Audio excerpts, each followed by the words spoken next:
Alright guys, so today we're going to be talking about how your authoritarian parents affect your mental health. Now the reason I'm making this video is because a lot of people don't realize just how much of an impact their parents have on them. And as a result, they never really question their parenting style.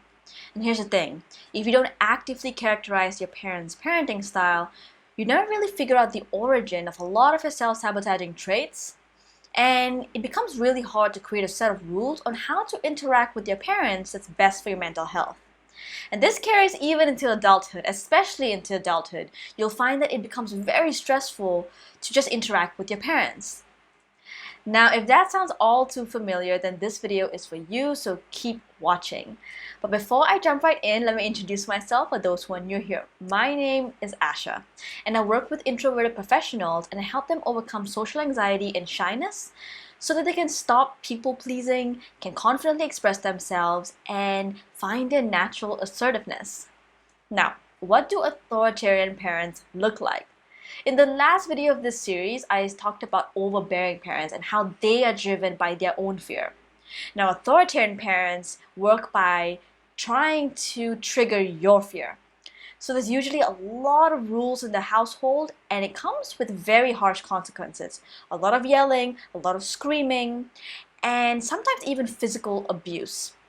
It's a lot of do as I say because I said it. And those type of parents generally confuse fear with respect. So when you make a mistake, they usually go, oh, it's because you don't respect me. But what they really mean is, it's because you don't fear me. Therefore, I'm going to show you what there is to be afraid of.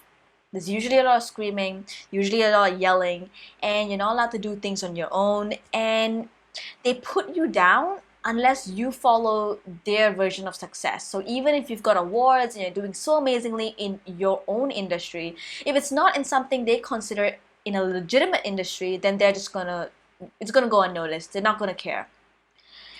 They're often very, very condescending, even into adulthood. They talk to you like you're a child, and they usually say, you're the child, I'm the adult. And it becomes very hard to interact with them. So what happens to a kid as a result? Now, there's a lot of downstream effects and a lot of things that can happen to a kid as a result, but I'm going to talk about the most common ones. So usually perfectionism is a very common end result. And perfectionism usually leads to a lot of overworking and sometimes underworking. You're unable to take action and do a lot of things because the perfectionism just leaves you paralyzed.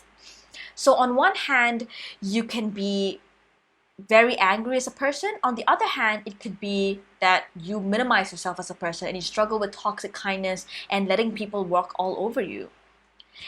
Oftentimes, you have an inability to appreciate yourself or give acknowledgement to your achievements. You have a very, very harsh inner critic just yelling at you, and usually it's in the tone of your parents. And it usually goes, whenever you try to feel good about yourself and try to be happy, you usually hear this voice saying, oh, you're going to be happy? Oh, you want to be proud of that? You're going to be proud of that. It's very condescending, it's very sarcastic, and it makes you feel ashamed for even wanting to be proud of yourself. Usually there's a fear of conflict because oftentimes you get reminded of moments where you were tiny and your parents were just this big, they're adults and they're yelling at you and you feel helpless and tiny. So fear of conflict is a very big one, as well as fear of authority. So what do you do as a result? Now, in adulthood, oftentimes when you've got these type of parents, a lot of times by now you probably have very little to no contact with your parents. And the little contact you do have, you recognize that your parents now, as they're much older, they're not as angry and they're more toned down. And usually that's the excuse that as children we give them. Right? I hear that a lot. Oh yeah, they used to be very strict, they used to be very angry and very physically abusive, but now as they got older, they've really slowed down, and they don't realize that that is the cycle. It's not like they've changed, it's not like they've gotten better and understood their ways. No, they're just older and they've got less energy. So what do you do here? You've got low contact, there's not much of a relationship going on, so what is there to do? There's still a lot of work to do. So number one, whenever you do interact with those parents, what you need to do is you need to expect them to disrespect you. I know that's very weird, but that's going to be the case. Don't expect them to be proud of you if it's not something that they have approved of in the beginning.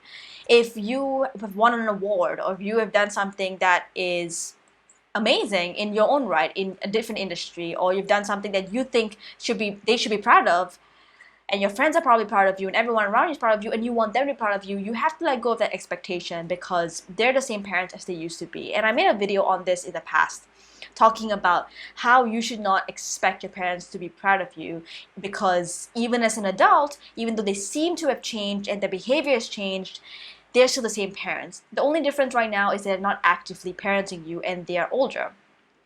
So another one is, yes, you have low contact, but allow yourself to feel a lot of the anger of the things that they've done to you as children. So oftentimes we just kind of let it happen to us. We grow up, we move out, and we just feel like, okay, it's all past me. I'm not going to deal with it anymore. And that's the problem. You're just not allowing yourself to feel and process the trauma, and you don't allow yourself to validate the emotions just because you think that it's in the past. But that's not the case. So what you need to do is you need to start spending some time looking back into your childhood and thinking, what moments did I really feel hurt and disappointed? I felt like I was robbed of people saying, I'm proud of you. What are those moments? Look back into those moments and let yourself mourn those moments. Let yourself feel those moments. Don't let them be buried in the past. And I promise you, it's not going to be a very enjoyable experience. It's going to be very emotional, but by the end of it, you're going to feel so much relief. And it's going to feel like something has unlocked. You've been released off a cage you didn't even know you were in the first place.